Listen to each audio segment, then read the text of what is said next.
This is who was Karl Marx from EW Committee.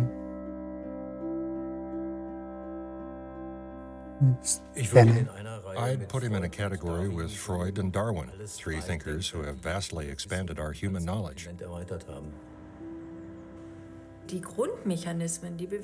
was the first economist to describe the basic laws and mechanisms that drive our economic order, and much of that is still relevant today.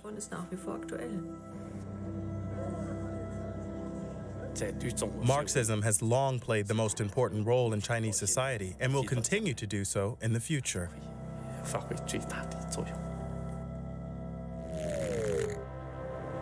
Marx was a liberal. It was a child of the Enlightenment. For Marx, the only thing that mattered was freedom. There is no seeming alternative to capitalism. People just look at Stalin and Mao and say, the alternative doesn't work. What I find most compelling about Marx is his belief that social liberation for the individual can only happen if that hope for liberation is available to everyone.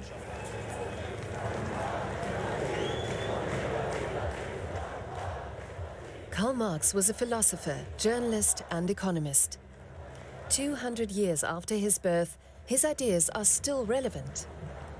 Today, the sweeping changes happening in the wake of globalization are sparking fresh debate about capitalism and social inequality. Marx himself insisted that the job of philosophers was not just to interpret the world, but to change it. Over the years, many have sought to put his ideas into practice in widely differing ways and with widely varying results. Okay. Marxians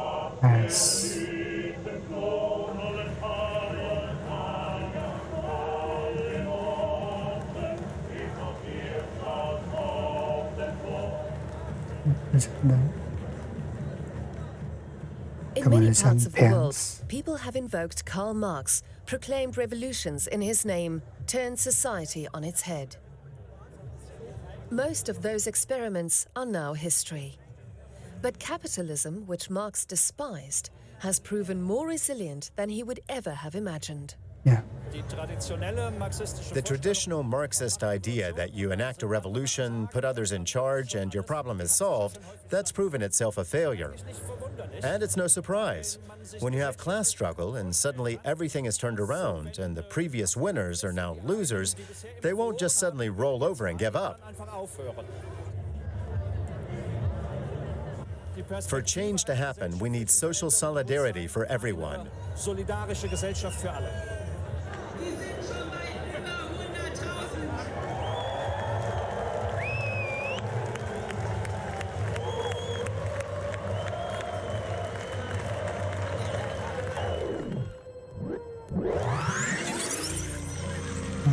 The reverse.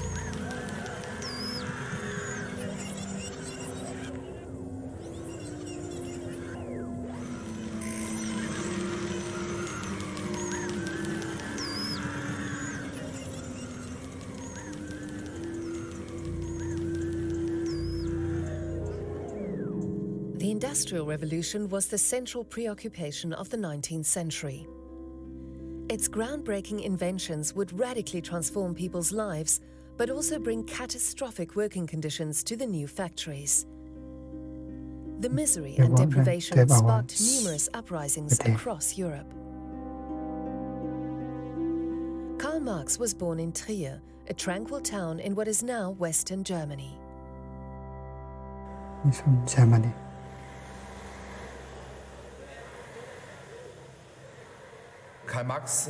Karl Marx is a native of Trier, which is of particular interest to the Chinese because they adore Marx.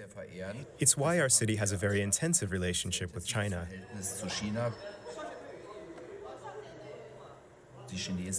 The Chinese offered us a sculpture as a gift for Karl Marx's 200th birthday. We looked into the idea and located a place to put it.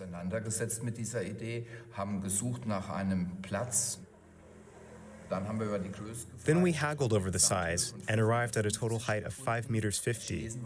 The Chinese were happy with that because 5'5" is Marx's birthday.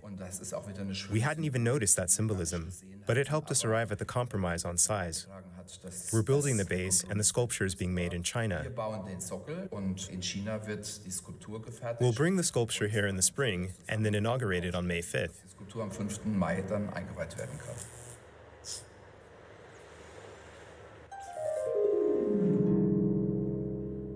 Marx spent his childhood in Trier. As a Jew, his father, a lawyer, was not permitted to practice his profession in Prussia. The family converted to Protestantism. At 19, Karl Marx began studying law in Bonn. A year later, he moved to Berlin.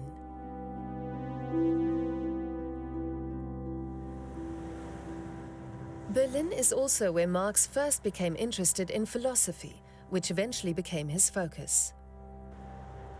Marx's systematic study of Hegel's doctrine of dialectics would become the cornerstone of his future ideas and work. As Marx would later argue, industrialization gave rise to a new economic system, capitalism, and a new class of people, the proletariat. This new proletariat, he believed, would inevitably cast off the yoke of capitalist oppression and give rise to a new social order. But this revolution was a long time coming. It did not take place until long after Marx's death. And it happened where Marx least expected it, in backward Russia, with Vladimir Lenin, the communist revolutionary, at its head. Lenin had for decades associated with a group of left-wing politicians, the Second International. They all believed that if they educated workers about their true situation, workers would all refuse to go to war against one another. Instead, the international proletariat would join forces and unite, and spark a world revolution. That didn't happen, which was a crushing blow for many socialists, Lenin included. Yeah.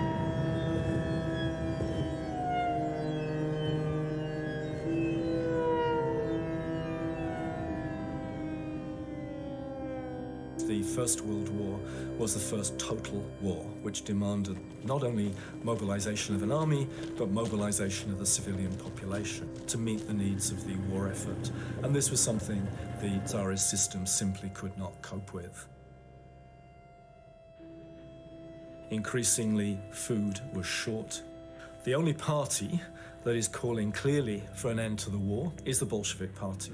Using this rising tide of anti-war feeling, Lenin begins to argue that the Bolshevik Party must seize power in the name of the Soviets.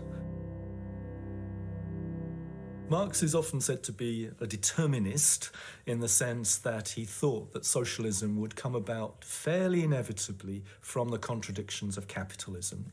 Lenin was much more of a voluntarist, i.e. he believed in willpower, and Lenin didn't think that capitalism alone would create revolution. So Lenin developed this very particular conception of the party, in which professional revolutionaries would lead the masses. Without Lenin, there wouldn't have been a Bolshevik revolution.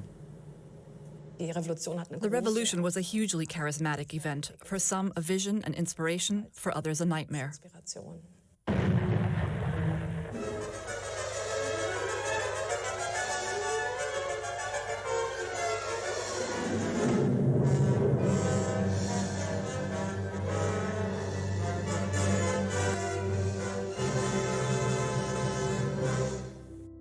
Lenin's hope was that the Russian example would be taken up by the German workers and that the two countries in alliance could make a revolution and overcome Russia's problem, which was its intense poverty and its intense social and economic backwardness. Germany was absolutely central in the perspective of the Bolsheviks for the first few years. Rosa Luxemburg and Karl Liebknecht founded the Spartacus League in response to Russian events. They hoped Germans had grown so tired of war and its cost, so dissatisfied, that a revolution might be possible. They tried 3 times and they failed, and I think they failed not because of poor tactics, but because they were up against a much, much stronger opposition.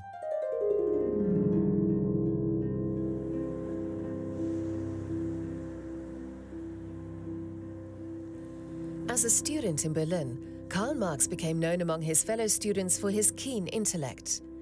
He was considered a leftist, which drew the attention of the Prussian secret police.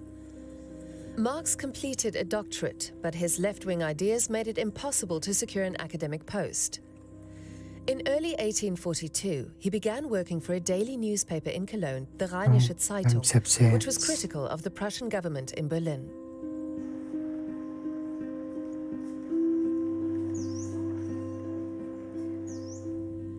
Marx used the newspaper to describe the desperate conditions of the working class. The censors banned many of his articles. But in his short tenure as the paper's editor, Marx helped change the face of political journalism.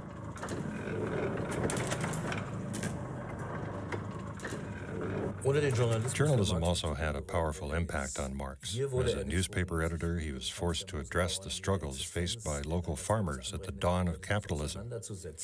Before that, he was an intelligent, clever, radical thinker, but very abstract and idealistic. I began reading Marx shortly after finishing my confirmation classes. God hadn't answered me, so I looked for someone else who could explain the world to me. That's how I came to the early Marx, who was basically the heir of German idealism. He wanted to explain the world and help create a new society based on a principle, always driven by an immensely poignant desire for freedom. Marx the prophet, Marx the icon, who is revered as someone who promised salvation to humankind. He never actually existed. That image is the result of bad propaganda.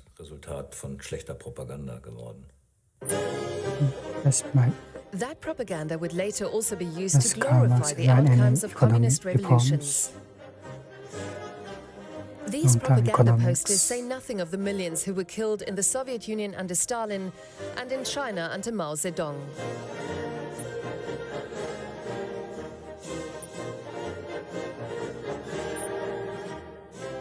This idea of propaganda reaches its extreme with Mao Zedong, where the emphasis is very, very much on the will of the communists. Today, there are many people who would say China has already ceased to be socialist. It is now a capitalist economy in a capitalist world with a regime that is communist in name only. I'm not sure that we've seen the end of this story. And maybe in 2050, there will be a Chinese state that still calls itself socialist.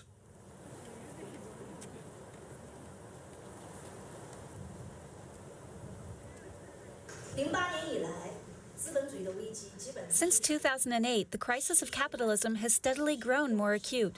But what does this crisis mean? Today, we find ourselves confronted with the very same questions that Karl Marx once faced.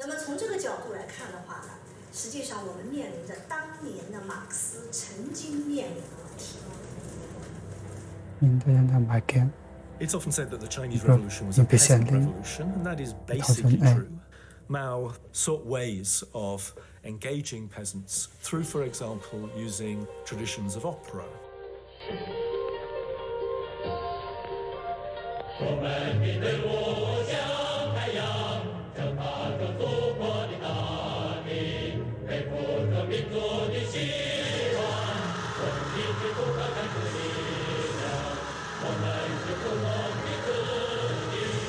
The problem about socialism in backward countries was that although it aspired to give people decent conditions of life, it effectively meant squeezing the population for the resources that were needed to build a strong industrial and military state.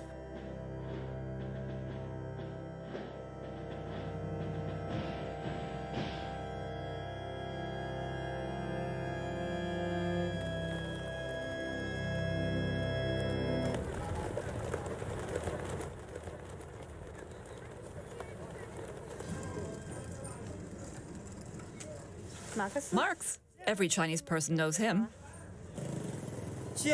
Marxism-Leninism is the basis of our political system.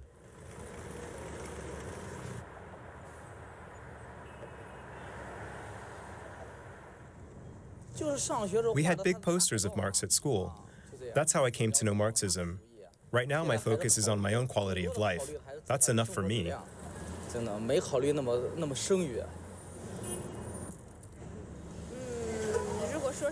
To be honest, I believe Marxism is slowly being forgotten.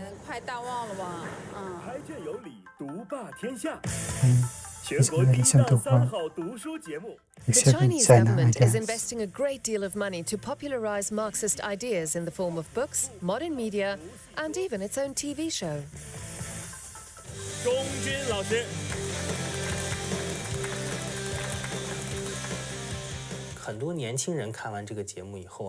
Many young people wrote to us after the show. They said it had given them an entirely different picture of Karl Marx. Marx was no longer just a poster hanging on the wall. They could now relate to him in their real, actual lives. Karl Marx is still influential, even very influential. He's still relevant today, and his ideas are still useful. At the 19th National Congress of the Communist Party, it was decided that China will be a modern socialist country by the middle of this century.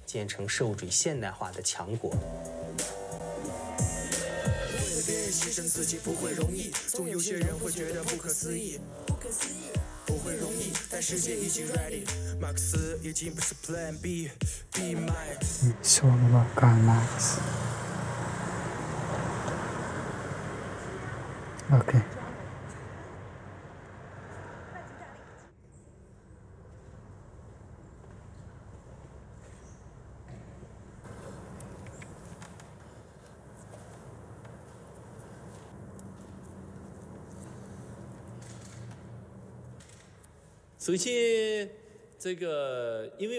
My central theme is the great seeker. This is at the core of Marx's thought, his philosophical views, and his life. All great individuals have two important characteristics. First, they have made a meaningful contribution to human society. And second, their spirit is marked by firm conviction, a strong will, and great determination. These characteristics find their expression in this work. The statue of Marx has a high forehead and deep-set eyes, but it's also decisive in the way that it strides to the future. He is always looking forward to the future.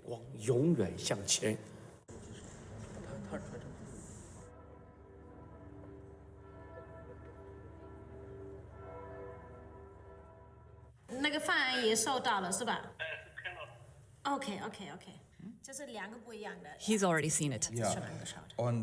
So the height and the ground plan, I hope it's exactly the way he imagined it?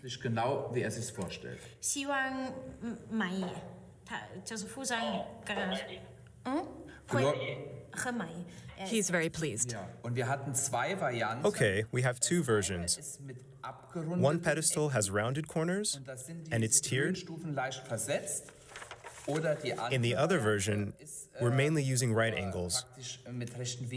Which does he prefer?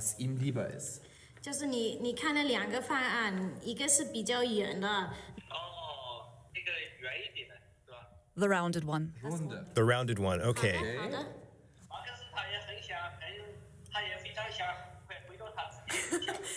Marx is happy to be coming back home. In early 1843, Prussian censors forced the Rheinische Zeitung in Cologne to shut its doors. Karl Marx decided to leave for Paris. That same year, he married his childhood sweetheart, Jenny von Westphalen.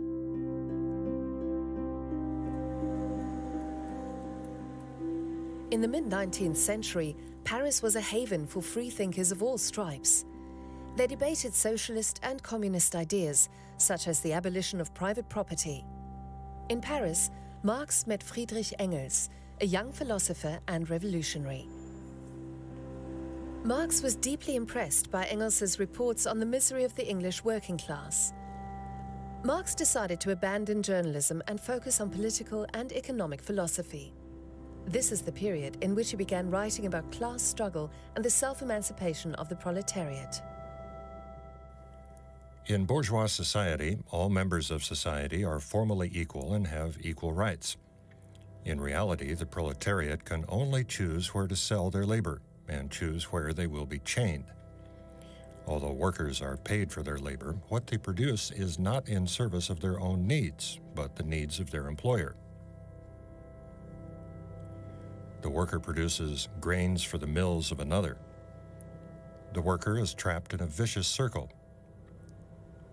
His labor directly increases the wealth of the capitalists, which only serves to intensify his own exploitation.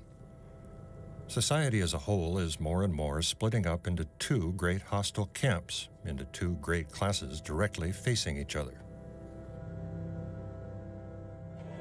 The system that already works.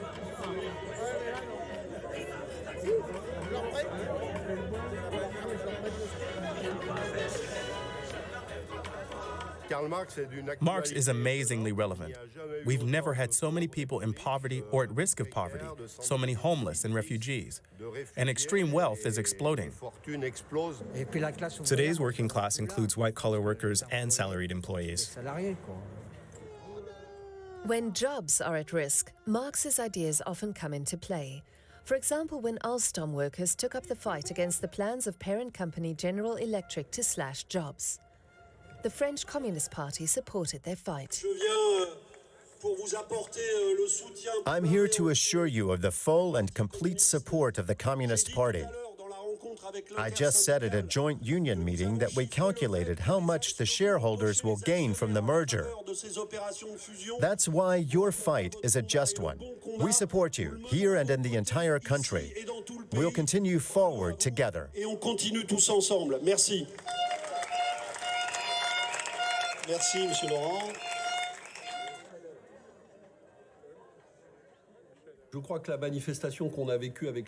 I believe the demonstration we've witnessed here with Alstom employees is very typical of capitalism today.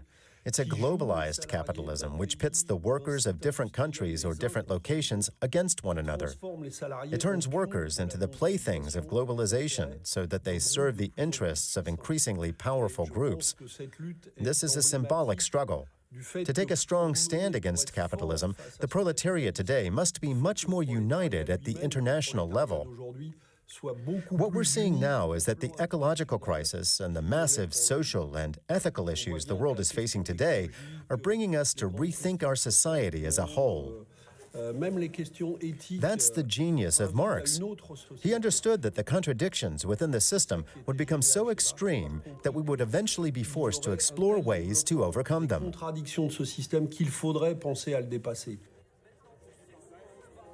The French Communist Party was very strong after the Second World War because it had played an important role in the fight against fascism in Europe in the 1930s. Many important social and economic advances are communist in origin, especially Social Security, which was introduced by a communist minister in 1945. I believe that Eurocommunism was a key moment during the 1970s. Eurocommunism came into being when the European communist parties understood that the Soviet system was collapsing.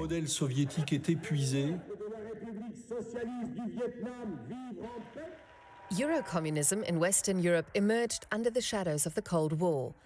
The new reborn socialist model was to cast off the shackles of Soviet doctrine and obtain democratic legitimacy.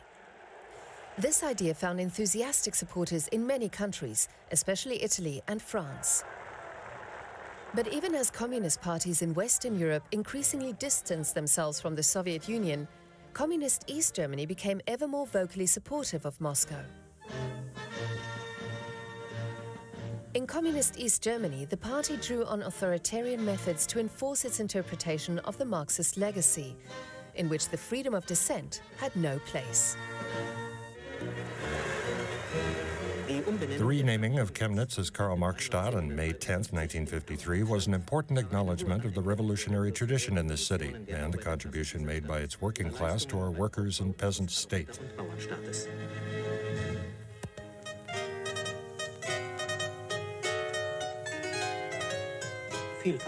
Professor Lev Kerbel has already created many statues of the greatest sons of our people.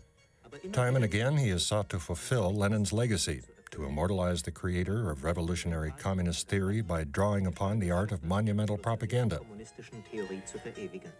While working on his designs, Kerbel read the works of Marx.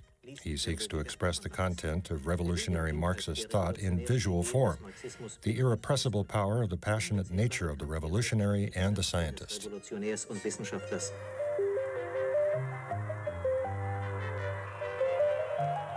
The Karl Marx Memorial, designed by Professor Lev Yefimovich Kerbel, will bear witness to the shared struggle of the working class and laborers of the German Democratic Republic and the Soviet Union. Die weltverändernde Losung von Karl Marx weiter zum Siege zu führen.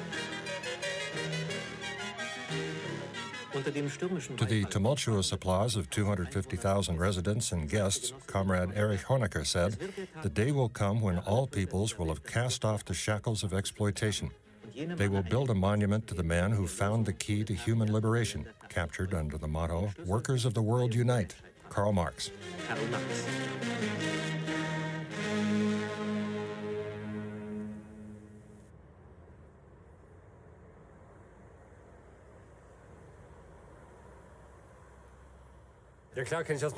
I heard about him in history class.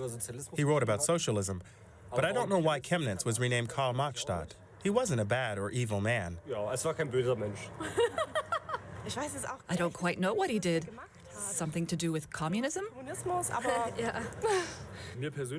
I personally agree with him that companies should belong not only to the bosses, but to the workers as well.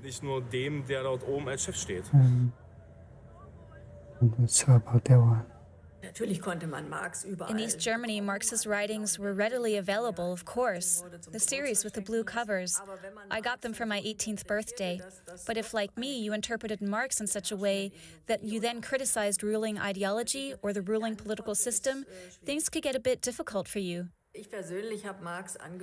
I started reading Marx when I was 18. I encountered him through my study of Goethe, Hegel, and classical philosophy. My interest in Marx was an extension of that. In a way, Marx is also an inheritor of the classical German philosophical tradition. Marx ist ja in gewisser Hinsicht auch ein Kind der klassischen deutschen Philosophie. I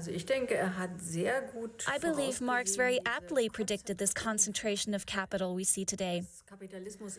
The fact that capitalism is not simply a market economy, but also contains a trend toward consolidation, the formation of ever larger corporations. He understood that this would ultimately destroy productivity. That's exactly what we're seeing today in so many areas. 4 or 5 large companies dominate the market, divided up to suit their own interests, and then they're no longer as innovation-oriented as our current economic system likes to believe. Okay, yes, there. In 1845, Prussia demanded that France extradite Karl Marx. Marx decided to emigrate to Brussels. A few months later, he was joined by Friedrich Engels. The pair wanted to pave the way for a new proletarian party and contacted Wilhelm Weitling, who had become a leading member of the new League of the Just in 1836. Marx and Engels had the group renamed the Communist League and were commissioned to write its party program. The Communist Manifesto was published in 1848, a year of Republican revolts against European monarchies. A specter is haunting Europe, the specter of communism. All the powers of old Europe have entered into a holy alliance to exorcise this specter. Let the ruling classes tremble at a communistic revolution. The proletarians have nothing to lose but their chains. They have a world to win. Workers of the world unite.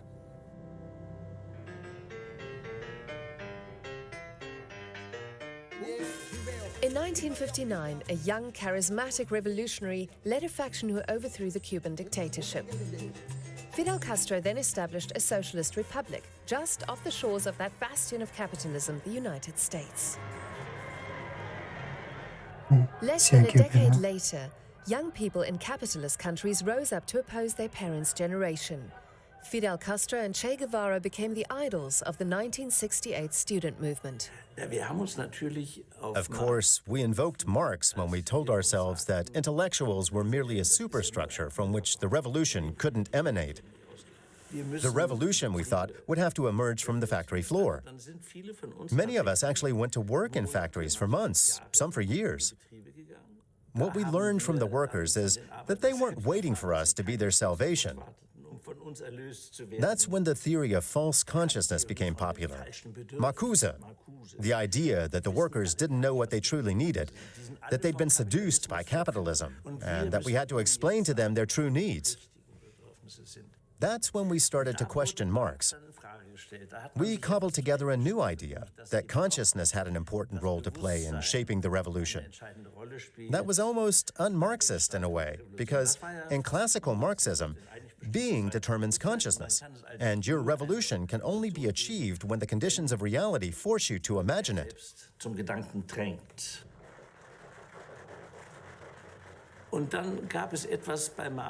And there was something else within Marx that's always bothered and repelled me.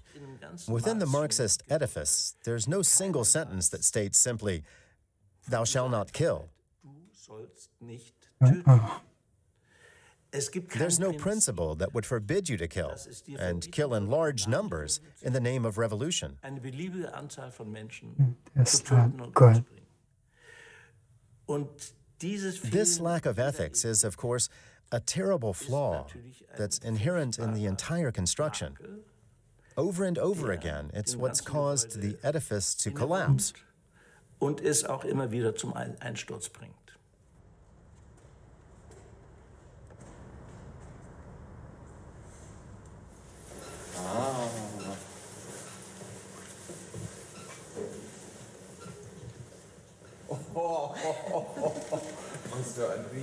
What a giant. It's huge. Let's go to the other side.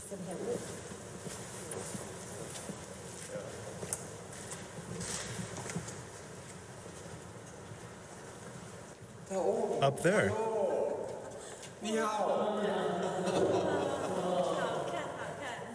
What a wonderful word. Yes, some people prefer not to engage with it. I was a mayor in the former East Germany, and I saw how people suffered under Marxism-Leninism, how their freedom was taken from them, the constraints that were imposed on them. That's why we have such difficulties with this ideology. We agreed that the work will be finished around Christmas, and in January the transport will begin. Any small problems we still have will solve by then.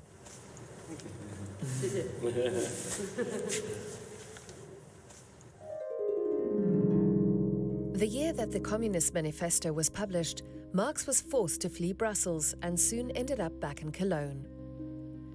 He was brought up on charges of inciting a rebellion and acquitted. Again, he was expelled, and meanwhile, he had also lost his Prussian citizenship and become stateless. Marx and his family went into exile in London. At the time, London harbored refugees from all over the world. Marx and his family lived in abject poverty. 3 of the Marx's 6 children died from illness. Time and again, Friedrich Engels came to their aid. With help from an inheritance, the Marx family could move to a middle-class apartment. Marx then spent much of his time in the British Museum's reading room, where he worked on his most important manuscript.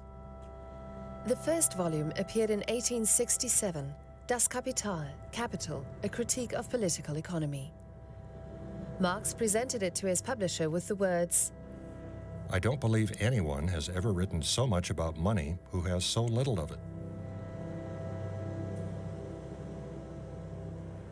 In the UK, unfortunately, I think we associate it more with Marks and Spencer's, which is a retail brand, but because the culture, I don't think, is developed to know as much about Karl Marx as we should. I think there's a little plaque on a house that he was here, but I don't believe he wasn't British though at all, was he? He might have been German or something like that, I think. Marxism is clearly a very much a political philosophy, that aspects of which are still subscribed to by people like Jeremy Corbyn and that sort of thing in this country.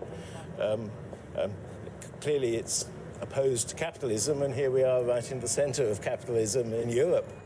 It's a real issue. I think there's a lot of overseas investment, Chinese, Russian money. You can drive around areas of North London and they're pretty much deserted, which is a huge shame. And the indigenous population has been forced to move to the kind of periphery of London. If you want a different life, unfortunately, you have to move out, and you can get a better house, bigger house, better life maybe outside London, but it's going to cost you lots of hours of commute. So, yeah.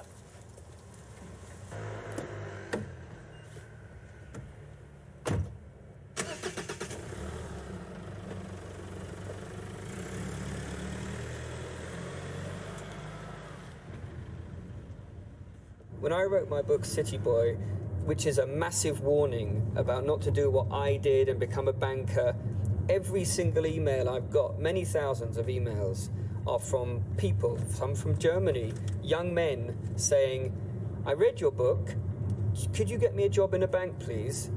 They think, who cares if you're cheating society, if you're earning that kind of money? I don't see what happened in banking as irrational. With the financial crisis, those guys who invented these false products that exploded at a later date, they were very rational because they would get a bonus every year before they were found out. Everyone views Karl Marx quite simply as a discredited ideology. You know, capitalism won. But he still had a lot of interesting things to say about the system we currently live in, the alienation it causes, how it has possibly the seeds of its own destruction. But one possible mistake he made, thinking that just because you're a member of the working class, you will automatically have solidarity with everyone else, and you will soon then realize that these capitalists are exploiting you and there will be a world global revolution and so forth. Whereas the reality is that there are many other things that can divide people. So race, religion, you know, and other aspects, your football team, which city you're in, your country. I can't really see anything that is going to replace capitalism anytime soon. We're all stuck with it. Today, many native Londoners can no longer afford to live in their own city. But London is still considered one of the winners of neoliberalism. Another capital has become the symbol of the dark side of capitalism: Athens. After the 2008 global finance crisis, Greece plunged into an economic depression. Its fate depended on the decisions of international donors. Since then, the country has been in a permanent state of emergency. Capitalism brought excellent new joys and pleasures, but a great deal of pain and poverty and despondency that we had never experienced in the past. The global proletariat has increased, it has not shrunk. The problem is, for the West, that the jobs that migrated left behind a part of Europe that has become steeped in despondency, in uncertainty, in joblessness, in lack of prospects. It's a distributional issue, but that was always the problem with capitalism. It generates simultaneously immense wealth and new forms of deprivation. Growing up in Greece during the dictatorship, which banned Marx, gave me a great incentive to find out about Marx, because you know how it is with young people. You say to them, under no circumstances read Goethe, and then the only thing you want to do is read Goethe. Beyond that, I was extremely eager to understand capitalism. There is a very interesting dichotomy in liberal capitalist societies, according to which the political sphere is democratized and the economic sphere is completely hierarchical and feudal. Marx's view was that you cannot have democracy with this split. Whenever a technological innovation creates economies of scale, there is a tendency that the owners of this technology are going to use it in order to monopolize power over the rest of us and to deny us the benefits of that knowledge. It happened in the second industrial revolution. It's happening a lot more now with Google, Facebook, and the artificial intelligence, internet-based technologies. It is crucial that instead of losing this fantastic opportunity, through monopolization, humanity finds ways of democratizing the tools that effectively we produce jointly.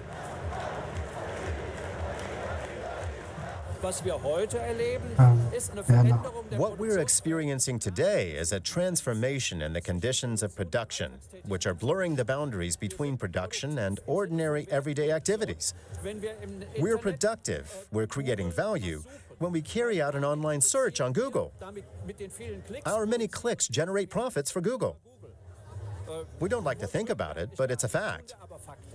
The socialization of production we have today has taken on a completely new form, different from anything Marx could have imagined. We just don't have a logical way of comprehending it yet.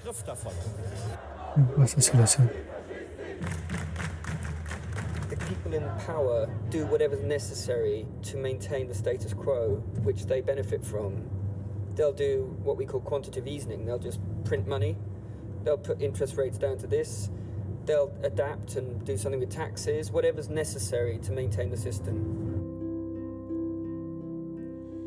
In 1881, Karl Marx's wife, Jenny, died of cancer. Marx struggled to cope with the loss. 2 years later, he died in his armchair in his London apartment. Perhaps Marx intuited that he would have been dismayed by some of the uses to which his writings were put over the years. Though Marx remained convinced of his ideas, he was famously reported to have said, "One thing is certain, I am not a so-called Marxist."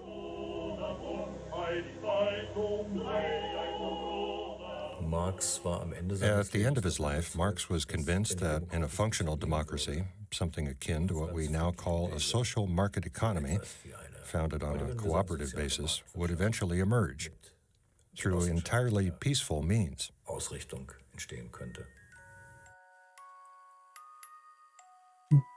Sadly, some bigger documentary, I can disagree on the idea of communism. The idea of working capitalism for most of the countries. I don't know what the solution of this to. The solution was to completely abolish capitalism and implement this idea of communism, which involves killing the about the war.